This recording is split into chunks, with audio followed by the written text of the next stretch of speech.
Welcome back to another episode of Before You Buy, the show where we give you some straight-up gameplay and our first impressions of the latest games releasing. Hi folks, it's Falcon, and today we are having a look at the highly anticipated Manor Lords, a medieval city builder slash war game that's been on my radar for quite a while, but it's finally coming out, at least into early access. But it's kind of hard to fault this game for its long development cycle. I remember hearing about this back in 2019 when the one main developer ran a successful Kickstarter campaign. You'd never know this game was made by mostly just one guy though, because look at it. This doesn't look like a one-person game, okay? Looks way too good for that. It's one of those games that almost sounded way too good to be true, but unlike something like, I don't know, The Day Before, people have been playing Manor Lords in beta for a while now. It's a game the dev has given people access to, and you can tell from the, well, not final product, but the early access release version I've been playing,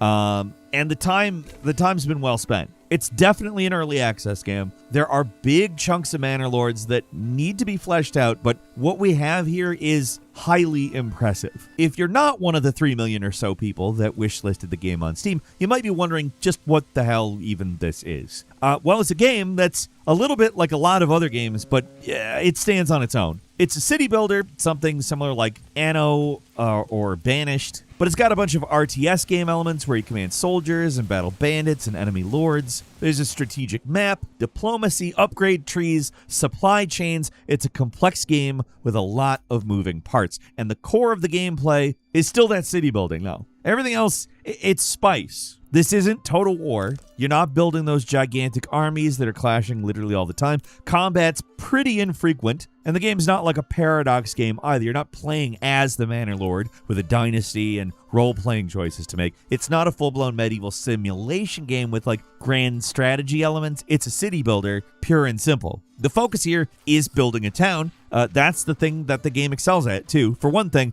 just looks absolutely fantastic. The towns you can build in Manor Lords are easily some of the most natural-looking medieval cities I have seen in a game, with roads that bend naturally, buildings that are kind of basic but very authentic-looking. Like most buildings in medieval times weren't exactly elaborate, let's say. But they cover all the types of structures you'd expect in a medieval town, and authenticity is the name of the game here. You start off with just a basic camp, handful of families, and a pile of starter resources, and depending on the scenario, some of these things can vary a bit. There's only 3 different scenarios, though, and those basically amount to one with no combat, one with some combat, and one where you're constantly getting attacked by raiders. There's only one map currently, but it is a big one with multiple regions that you randomly start in. You can fine-tune each scenario's difficulty as much as you want. There's a lot of options for folks who want to mess with it. I just stuck with a standard difficulty for the most part. So you start with basically nothing, just a pile of wood, some tools, a few loaves of bread, and a dream. From there, you need to build houses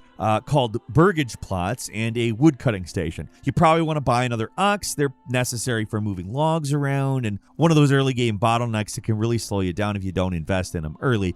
Without a tutorial, the game's a little disorienting at first, especially for somebody not accustomed to this kind of game. Building roads is free, and it's important that your faculties connect to roads to make them easier to access and improve efficiency. Starting out, you're also going to need somebody to pick berries and hunt wild game, because everybody's got to eat.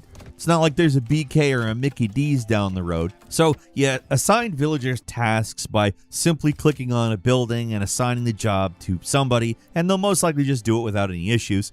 One thing I have to commend the game on with the early access is the basic gameplay loop here is it's locked in. There's a lot of stuff that is missing, and I'll get into that a little bit later, but the villagers get around and do their jobs mostly without issue. If there are bottlenecks, they mostly make sense, and in general, the game does a good job easing you into the experience without constantly tutorializing you. It isn't perfect, unfortunately, but also obviously. It's an early access game, and no game, even in its final finished state, is typically perfect. But the alert pop-ups and warnings you get sometimes, they'll get locked into the screen well past the point where you've already resolved whatever issue they're talking about. The help menu is actually pretty inadequate. There's not really any information here, so you're starting out and you're wondering how you actually get regional income, and the help menu does not do anything to explain it to you. Your main goal in the early game, though, is to get more people to move in and upgrade your burgage plots and increase your town level, which allows you to unlock additional upgrades, a simple and satisfying system. And all the upgrades that are in the game have direct and obvious benefits, but most of them are locked in early access. To upgrade the houses,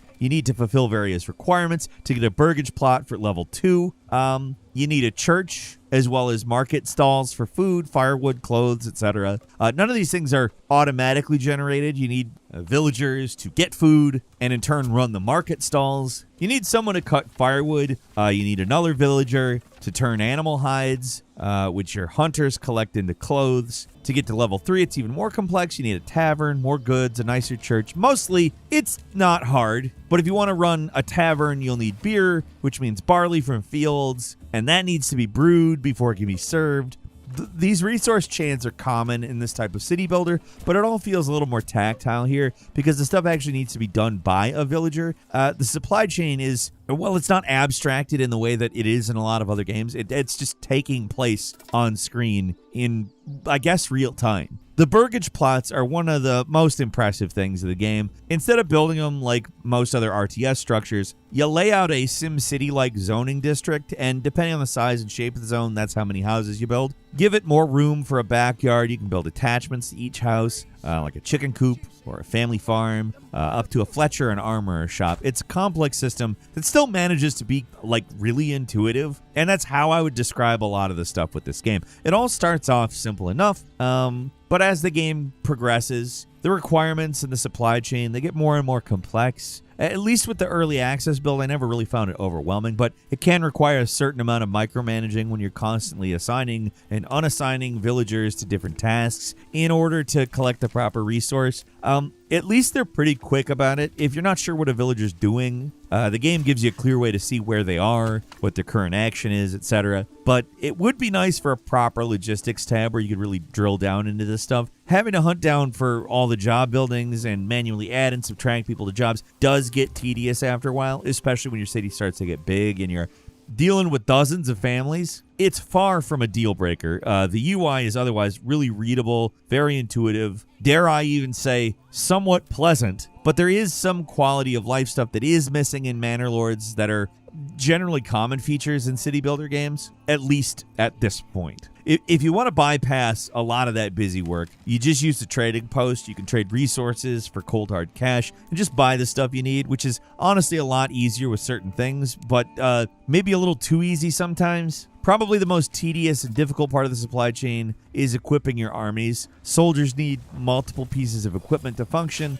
and they all need to be built or bought for every single guy in the entire friggin' army. Just building up a single unit is expensive in of itself, and when your boys are mustered, they're not working around town, which slows everything down. There's a lot of other little mechanics here and there that keeps things interesting. You get supplies stolen by raiders unless you deal with their camps. There's disease, so villagers can get sick if they don't have a varied diet. There's taxes and policies you set up, approval ratings that affect overall happiness, seasons and crop growing that have, well, complications of their own. Manor Lords has a lot of little things that seem like they could get confusing, but they're also gamified in a way that ensures they make a certain amount of sense. I never feel overwhelmed, and that's impressive considering A, the game isn't done yet, and B, I mean, there's just a lot of stuff in this game that if it weren't handled as well, would be overwhelming. And then there is combat. I'm glad combat is here. I think it adds a layer of danger to the rest of the game that most city builders lack. But as the developers have made quite clear, it is not the focus of the game, like not by even a long shot. You're not engaging in these epic clashes of armies. The largest army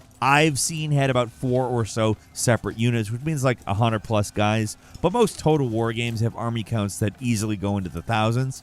There is still some tactical depth. Obviously, every unit has stamina, which is depleted by marching. The lower the stamina, the lower the combat effectiveness, so it's something you try to keep a close eye on. There's also various combat stances you can order your soldiers to take, and you can command them to run as well. The actual skirmishes look very good for a game like this, though. There's a real sense of drama when you're using your own troops in battle because every guy you lose is going to have a negative effect on your village growth. You can hire mercenaries, and they are extremely useful, but you can only buy them with personal wealth collected through taxes and a few other means, and they charge you every month they're in service. So for a quick defense against raiders or invaders, they're super useful, but they could also prove to be a liability long term. It's really pro and con weighing going on here, which I like.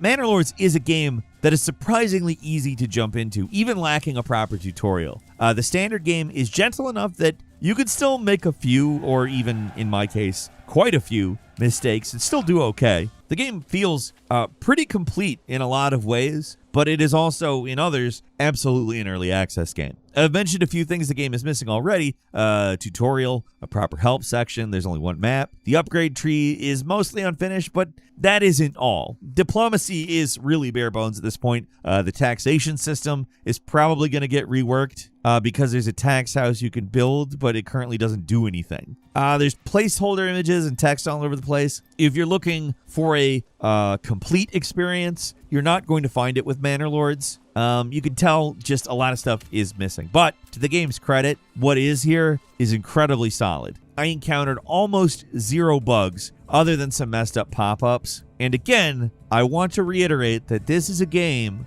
made by mostly one guy. It's pretty elaborate, and I encountered almost no bugs. That doesn't mean there isn't a lot that needs to be expanded on, but it's pretty damn good. I do prefer to play a complete game, but for something like this where it's mostly a sandbox city builder, I think there's enough here that it is worth picking up.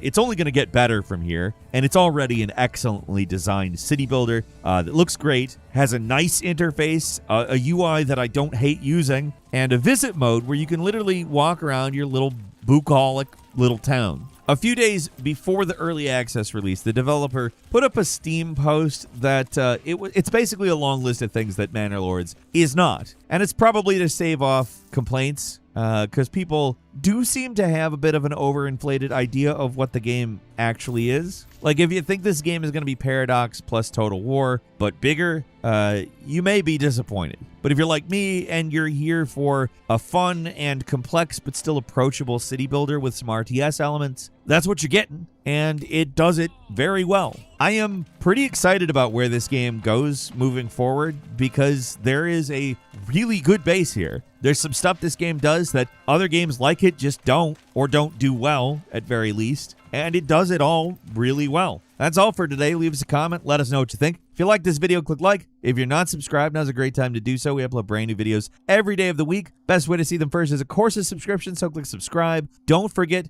to enable notifications, and as always, we thank you very much for watching this game. I'm Falcon. You can follow me on Twitter @FalconTheHero, and we'll see you next time right here on Game Ranks.